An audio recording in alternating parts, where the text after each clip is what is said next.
जय श्री राधे कृष्ण। प्रभु अपने भक्तों को कभी भी अकेला नहीं छोड़ते।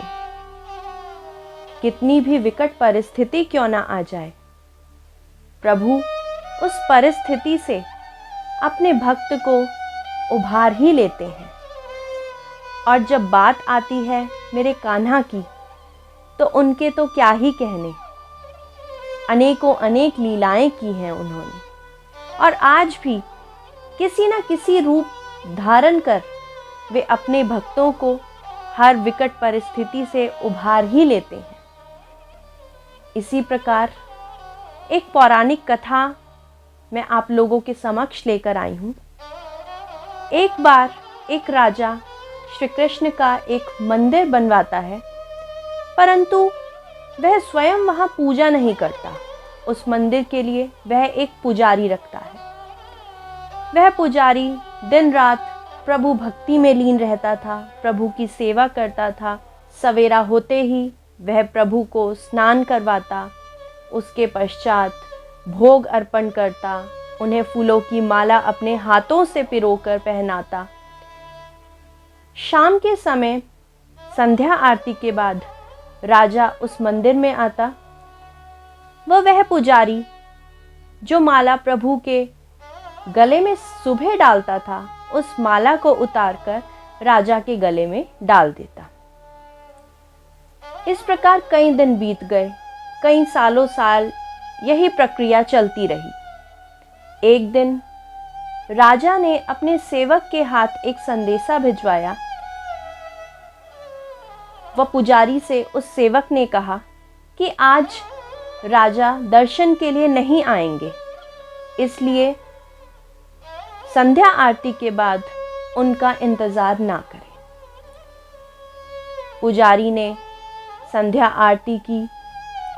वह सोचने लगा, आज इस माला का मैं क्या करूं, राजा तो नहीं आएंगे।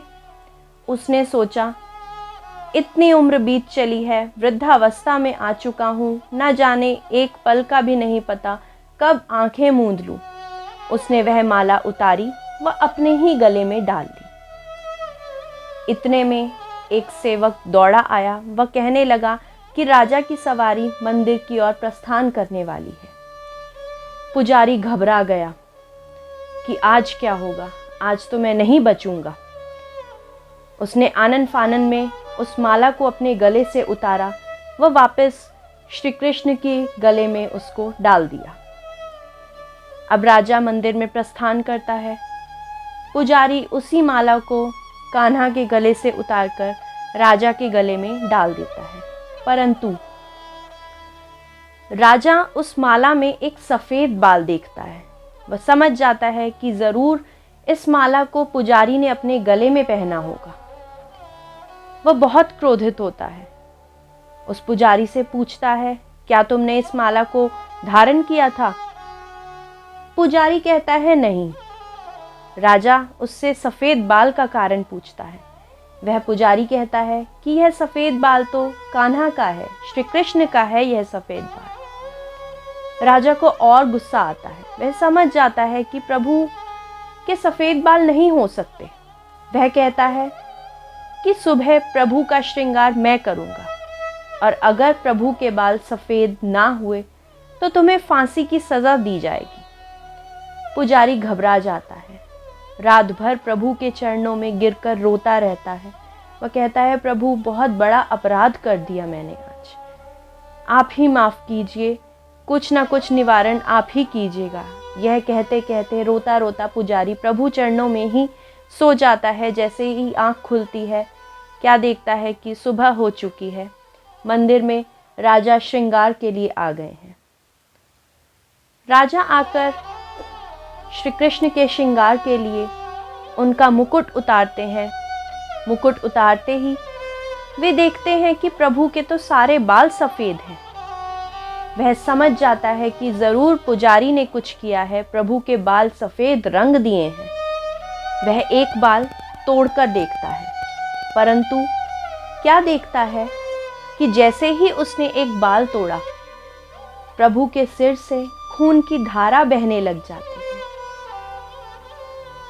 राजा के नेत्र सजल हो जाते हैं, वह घबरा जाता है, जोर जोर से पुजारी को आवाजें लगाने लगता है कि देखो तो सही, प्रभु का खून ही नहीं रुक रहा है। वह समझ जाता है कि पुजारी श्री कृष्ण का अनन्य भक्त है, उसने सच्चे दिल से प्रभु की सेवा की है। वह श्री कृष्ण एवं पुजारी के चरणों में गिरकर क्षमा मांगता है। वह उस दिन से वह राजा भी संन्यास धारण कर उस पुजारी का सेवक बन जाता है। श्री कृष्ण एवं पुजारी की सेवा में ही अपना बचा कुचा जीवन यापन करता है। जय श्री राधे कृष्ण।